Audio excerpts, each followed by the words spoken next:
BJP किसको देगी UP की कमान? कौन होगा उत्तर प्रदेश का अगला प्रदेश अध्यक्ष? 2024 में कौन संभालेगा यूपी की गद्दी?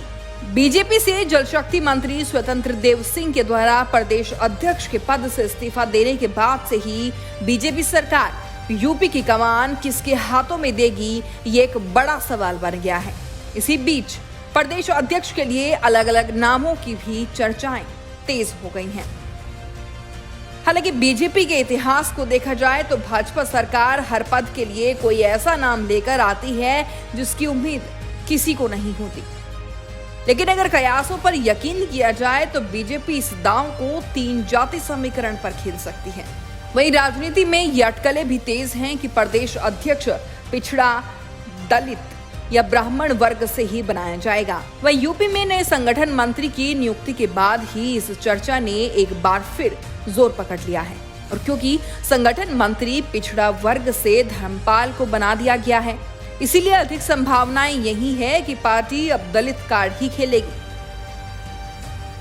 लेकिन अगर बीजेपी की रणनीति पारंपरिक रही तो अध्यक्ष ब्राह्मण वर्ग से भी हो सकता है।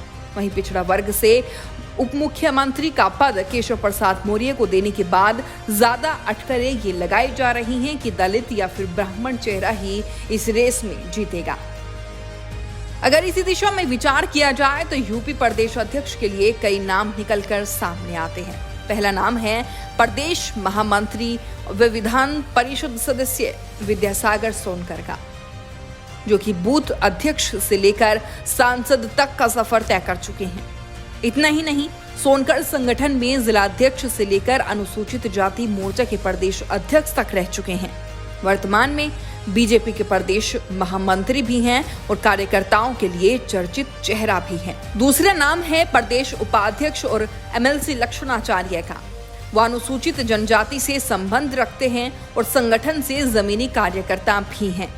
इन्हीं के बाद एक नाम और जो उभरकर सामने आ रहा है वो है डॉक्टर रामशंकर कठारिया, जो पार्टी के राष्ट्रीय महासचिव और केंद्रीय मंत्री तक रह चुके हैं और वर्तमान में इटावा से भी हैं और साथ ही ये भी संघ के प्रचारक रही हैं।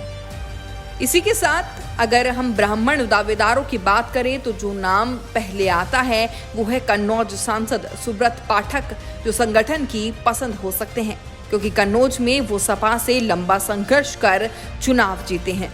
युवा मोर्चा के प्रदेश अध्यक्ष रहे और वर्तमान में पार्टी के प्रदेश महामंत्री भी हैं। अब देखना होगा कि आगामी दिनों में यूपी के प्रदेश अध्यक्ष के लिए किस नाम पर मुहर लगती है। Bureau report, news 80 desk.